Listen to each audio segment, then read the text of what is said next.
అనుకున్నది ఒకటి, అయినది ఒకటి అయింది నా పరిస్థితి. అమ్మకి మంచి సర్ప్రైజ్ ఇవ్వాలి నా బర్త్‌డే రోజు. తనకి తెలియకుండా విజయనగరం వెళ్దామని నేను ఎప్పటినుంచో ప్లాన్ చేస్తున్నా అనమాట. సో, అలానే ప్లాన్ చేశాం కదా! విజయనగరం అయితే స్టార్ట్ అయిపోయాం. నేను, మదన్ అండ్ పెద్దమ్మ. బట్ ఫైనల్లీ ఏమైందో తెలిస్తే మీరే షాక్ అవుతారు. మిస్ అవ్వకుండా వీడియో ఎండ్ వరకు చూసేయండి. అప్పుడే మీకు మా మమ్మీ రియాక్షన్ ఏంటో తెలుస్తుంది. ఏసీ కార్‌లో కూర్చున్నా చెమటలు పట్టేస్తున్నాయి. అంత ఎండగా ఉంది. ఇలాంటి టైంలో విజయనగరం వెళ్తుంది. ఎందుకంటే నెక్స్ట్ డే నా బర్త్‌డే అనమాట. ఇంకో 10 మినిట్స్ లేట్ అయ్యి ఉంటే ట్రైన్ కూడా వెళ్ళిపోయేది. అంత లేట్‌గా తీసుకొచ్చాడు కాబన్న. సర్లే ఏం చేస్తాం అనుకోని ఎలానో ఎక్కేసి కూర్చునిపోయామనమాట. ఇంకా చేతిలో కోన్ పట్టుకున్నాను ఏంటి అని ఆలోచిస్తున్నారా? నెక్స్ట్ డే బర్త్‌డే కదా! మరి ముందు రోజే స్టార్ట్ అయిపోయాను. కోన్ పెట్టుకోవడానికి అసలు టైమే లేదు.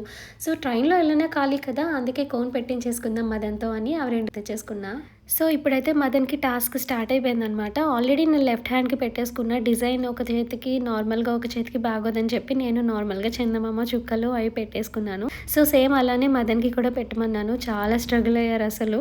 చాలా సార్లు నాకు గోరింటాకు పెట్టారు. బట్ కోన్ ఇదే ఫస్ట్ టైం పెట్టడం అనమాట. సరిగ్గా పట్టుకోవడానికి కూడా రాలేదు తనకి. అయినా సరే చాలా కష్టపడుతూ పేషెన్స్‌గా మొత్తం అంతా ఫినిష్ చేశారు ఫైనల్లీ. నాకైతే ప్రీ బర్త్‌డే గిఫ్ట్‌లా అనిపించింది. ఇంతకన్నా ఒక అమ్మాయికి ఏం కావాలి చెప్పండి? ఇప్పుడున్న జనరేషన్‌లో ఒక చిన్న పని చెప్తేనే చిరాకు పడిపోయి వెళ్ళిపోయేవాళ్ళు చాలామంది ఉన్నారు. బట్ నా కోసం నేను డిసప్పాయింట్ అవ్వకుండా ఉండాలని తనకి రాకపోయినా సరే స్ట్రగుల్ అవుతూ నాకు కోన్ మొత్తం ఫినిష్ చేశారు. ఇలాంటి పర్సన్ నా లైఫ్‌లో ఉండడం నేను చాలా లక్కీగా ఫీల్ అవుతున్నాను. మీ లైఫ్‌లో కూడా ఇలాంటి పర్సన్ ఉండే ఉంటారు. అలాంటి వాళ్ళకి ఈ వీడియో షేర్ చేయండి. ఫైనల్ అవుట్‌పుట్ ఎలా వచ్చిందో మీరే చూసేయండి. ఈ లెఫ్ట్ హ్యాండ్ నేను పెట్టుకున్నాను. ఎంఎన్ నేను రాసుకున్నాను. అండ్ ఈ రైట్ హ్యాండ్ వచ్చేసి మదన్ పెట్టారనమాట. మీకేది నచ్చింది? నాకైతే మదన్ పెట్టిందే నచ్చిందనమాట. నాదేదో కొంచెం క్లమ్జీగా అనిపించింది. బట్ మదన్ పెట్టింది నీట్‌గా కనిపిస్తుంది. నీకేది నచ్చింది అని అడిగితే నన్ను డిసప్పాయింట్ చేయడం ఇష్టం లేక నేను పెట్టింది ఏం బాలేదు. నువ్వు పెట్టుకున్నదే చాలా బాగుంది అని అన్నారు. సడన్‌గా సీన్‌లోకి ఈ చిన్న పాప ఎంట్రీ ఏంటి అనుకుంటున్నారా? వీళ్ళు మా ఎదురుగా కూర్చున్నారనమాట. ఇంతసేపు మదన్ నాకు కోన్ పెట్టడం అవన్నీ చూసింది. సో, నేను కూడా పెడతా అని గోల చేస్తే ఇంకా మా పెద్దమ్మ హ్యాండ్ ఇస్తే మొత్తం అంతా పెడుతుందనమాట. ఈ జనరేషన్ పిల్లలకి అసలు ఏమీ చెప్పక్కర్లేదండి బాబు. ఇంతవరకు మదన్ నాకు కోన్ పెట్టడం, అది ఎలా పట్టుకున్నాడు, ఎలా ప్లేస్ చేశాడని మొత్తం బాగా అబ్జర్వ్ చేసినట్టుంది.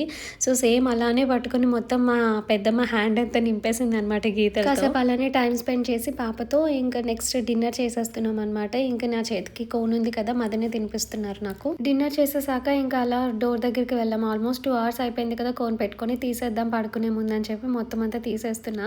అది అంత ఎర్రగా పండిందని చెప్పి పక్క నుంచి కామెంటరీ ఇస్తున్నారు మా ఆయన. నేను చాలా మంచోడిని, అందుకే నీకు అంత ఎర్రగా పండింది కోన్ అని చెప్పి. టు బి ఫ్రాంక్ అదే నిజం చెప్పాలంటే. కానీ మనం అలా ఒప్పుకున్నాం అనుకోండి, వీళ్ళు చాలా గొప్ప అయిపోతారు. ఇంకా పట్టలేం అసలు వీళ్ళని. అందుకని కోన్ బాగుంది, అందుకే బాగా పండిందని చెప్పేసా. ఫైనలీ విజయనగరం రీచ్ అయిపోయాము. And it's my day, it's my birthday. Reach అవ్వగానే చూడండి నా ఎగ్జైట్మెంట్ అసలు. ఎంత ఫాస్ట్‌గా ఇంటికి వెళ్ళిపోతానా, అమ్మ ఎలా ఫీల్ అవుతుంది అని ఆలోచిస్తూనే ఉన్నానన్నమాట. ఎంతైనా హోమ్ టౌన్‌కి వచ్చిన ఫీలింగ్ వేరే కదా. ఎగ్జైట్మెంట్ అలానే ఉంటుంది ఎప్పుడొచ్చినా సరే. మీకు కూడా అంతేనా? చూడండి మా పెద్దమ్మ కూడా మీకు హాయ్ చెప్పేస్తున్నారు. హమ్మయ్య! ఫైనలీ ఇంటికైతే రీచ్ అయిపోయాము. ఇంకా సర్ప్రైజ్ ఒకటే మిగిలిందనమాట. మా మమ్మీ ఎలా ఫీల్ అవుతుందా అని అప్పటి నుంచి ఆలోచిస్తూ ఉన్నాను కదా. ఎలా ఫీల్ అయిందో, ఎలా రియాక్ట్ అయిందో మీరు కూడా చూసేయండి. తర్వాత ఒక ట్విస్ట్ ఉంది, అది రియాక్షన్ చూసాక చెప్తాను మీకు.